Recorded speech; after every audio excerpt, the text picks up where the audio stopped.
Hello everybody, Mr.FrightNight here. This story is called The Hitchhiker. It was a night to remember. It was a Saturday morning and I got a call from my good friend, Sam. I was surprised to hear from him because I haven't talked to him in years. So we started talking about old times and all the things we did growing up, like going to the movies, hunting and fishing and playing baseball. As we talked, I wondered if we can ever see each other again. See, he moved from Pennsylvania to Michigan. So we talked some more, and Sam said, "Why don't you come and visit me in Michigan?" I delayed for a couple seconds and said, "Well, I do have a couple weeks of vacation time, so I think I can make it happen." I took care of a few things around the house that needed to get done, and 2 days later, I started on my way. I decided to rent a car knowing I had a lot of miles I had to drive.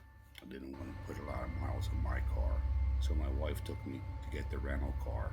I drove it back to my house, packed my clothes and other things that I needed for the trip. Before I left, I called Sam and told him I was on my way. Now I had to cross a number of states, knowing it was going to take me a couple days to get to Sam's house. I decided not to take the turnpike. I didn't want to take a chance traffic being backed up. There's a lot of accidents on the turnpike. I wanted to get to Sam's house as soon as possible. I looked at my map and seen a back road I can take. So off I went. At this time it started to get dark and the road was windy. As I drove, there was nothing but trees and fields. There was no houses, no stores. It seemed like I was in the middle of nowhere. I started to think I should have taken the turnpike, but it was too late. So I continued down the dark road.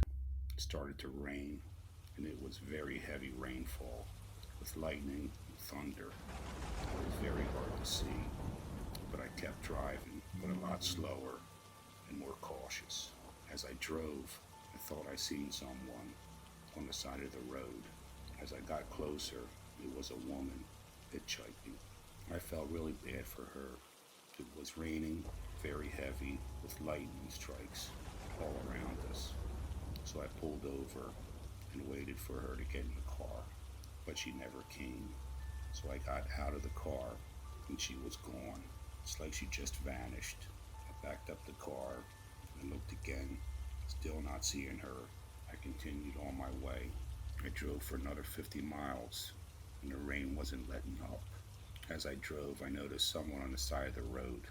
I slowed down to take a look, and there she was again, the same hitchhiker I'd seen miles back. I said to myself, how'd she get here so far away, over 50 miles? So I pulled over again, and again she vanished. She was nowhere around. Now this time I knew something wasn't right. Every time I pulled over to pick her up, she disappeared.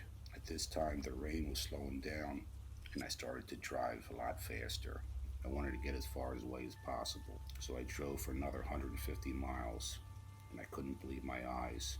There she was again, walking along the dark road. This time I didn't stop. I just kept driving. As I drove, there she was again. Still, I kept driving, this time a lot faster. As I drove, I kept seeing the hitchhiker. It seemed like the more I drove, the more I seen her.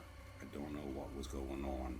I'm wondering if the hitchhiker was a ghost or an illusion. I finally got to Sam's house and felt safe, still thinking about what happened on that dark road in the middle of the night.